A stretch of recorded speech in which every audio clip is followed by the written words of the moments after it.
প্রত্যেকটা সংসারে বা আশেপাশে এরকম কিছু মানুষ আছে যে নিজের চরকায় তেল না দিয়ে তারা পরের চরকায় তেল দিতে ভালোবাসে। আসসালামু আলাইকুম বন্ধুরা, welcome back to my channel. দেশ বিদেশ যে যেখান থেকে আমার ভিডিওটা দেখছে, আশা করি সবাই অনেক অনেক ভালো আছে। আমরাও আল্লাহর অশেষ রহমতে অনেক অনেক ভালো আছি, আলহামদুলিল্লাহ। তো বন্ধুরা, তোমরা দেখতে পাচ্ছ যে আমি রান্না বান্না করার জন্য সব কিছু রেডি করতেছি।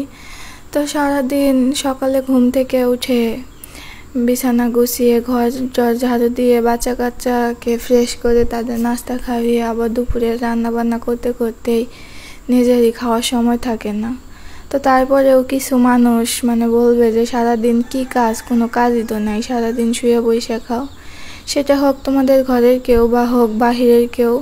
আর প্রত্যেকটা ফ্যামিলিতে বা ফ্যামিলির বাইরে আশেপাশে পাড়া প্রতিবেশীদের মধ্যে এরকম কিছু মানুষ থাকে যে যাদের অভ্যাস হলো তারা নিজের চরকায় তেল না দিয়ে অন্যের চরকায় তেল দিবে, তারা এটা করতেই ভালোবাসে।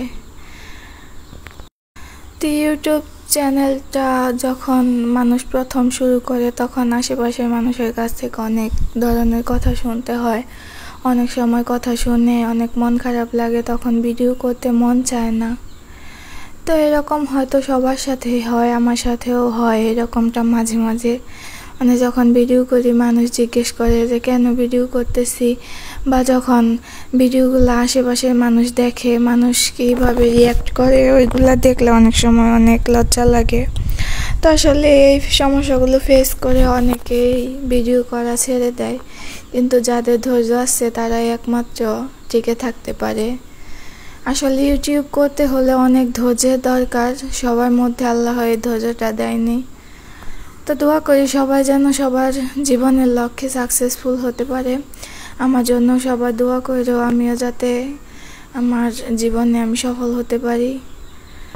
আজকে যারা কথা শোনাইতেছে তাদেরকে যেন সেদিন জবাব দিতে পারি যে না, দেখো আমি পারছি। তো এটা যাতে বলতে পারি যে মানুষের চরকায় তেল না দিয়ে নিজের চরকায় তেল দাও, তাহলে ভালো কিছু করতে পারবে জীবনে।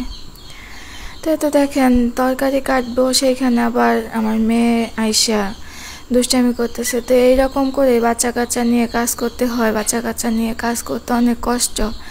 তা আমি আজকে লাউ দিয়ে মুরগির মাংস রান্না করব, আর লাউ চোচা দিয়ে আলু ভাজি করব। তো আমি তরকারিগুলো কেটে নিচ্ছি, এখন পেঁয়াজ মরিচগুলো কেটে সব কিছু ধুয়ে টুয়ে নেব, তারপরে রান্নাটা বসিয়ে দেব। রান্নাটা বসিয়ে দিয়ে আবার মেয়ে দুইটাকে গোসল করাবো, গোসল করে আবার রজাকে খাওয়াবো, খাওয়ানোর পরে রজাকে ঘুম পাড়াবো। আসলে এইগুলা একটা মায়ের প্রতিদিনের রুটিন। একটা বাচ্চা নিয়ে সংসার সামলানো যে কতটা কষ্টের সেটা কেউ কখনোই বুঝতে চেষ্টা করে না। সবাই ভাবে যে কি বলবো, কোনো কাজই নাই, সারাদিন মনে হয় শুয়ে বসে থাকি, খাই আর ঘুমাই, আর কোনো কাজই নাই। কেউ যদি এসে দেখে যে 5 মিনিটের জন্য একটু শুয়েছি, তখন তাদের গায়ে ফসকা পড়ে যায় যে শুয়ে আছে, কোনো কাজ মনে হয় নাই। সারাদিন যে কাজ করি এইগুলা কেউ দেখে না, যে বাচ্চা কিভাবে সামলাই।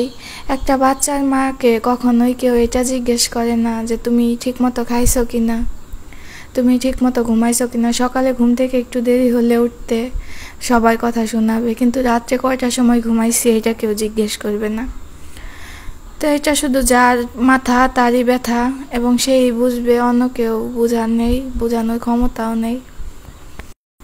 তো কিছু মানুষকে শুধু এটাই বলবো যে আপনারা অন্যের সংসারে মন না দিয়ে নিজের সংসারে মন দেন, দেখবেন নিজের সংসারটা অনেক গোছানো হবে। কিছু মানুষ আছে এরকম, অন্যের সংসারে মন দিয়ে অন্যের সংসারে না গলাইতে নিজের সংসারে যে অশান্তি হয় সেটা বুঝতেই পারে না। একটা সময় একটা পর্যায়ে যে নিজের সংসারটা ভেঙে যায়। তো যারা খারাপ মানুষ তাদের সাথে সবসময় খারাপই হবে, আর যারা ভালো মানুষ, যাদের মন ভালো, তাদের সাথে সবসময় আল্লাহ ভালোই করবে। তো শকুনের দোয়ায় যেমন গরু মরে না, সেরকম ব্যাপার আর কি। তো কেউ আপনার সংসারে যত অশান্তি করার চেষ্টা করুক, আল্লাহ যদি না করে, আপনি যদি ঠিক থাকেন, সৎ পথে থাকেন, তাহলে কখনোই আপনার সংসারে অশান্তি হবে না। তো ধন্যবাদ সবাইকে আজকে আমার ভিডিওটা দেখার জন্য। সবাই আমার চ্যানেলটাকে সাবস্ক্রাইব করে দেবেন, এবং যারা ফেসবুক থেকে দেখছেন সবাই একটা ফলো দিয়ে পাশে থাকবেন। আল্লাহ হাফেজ।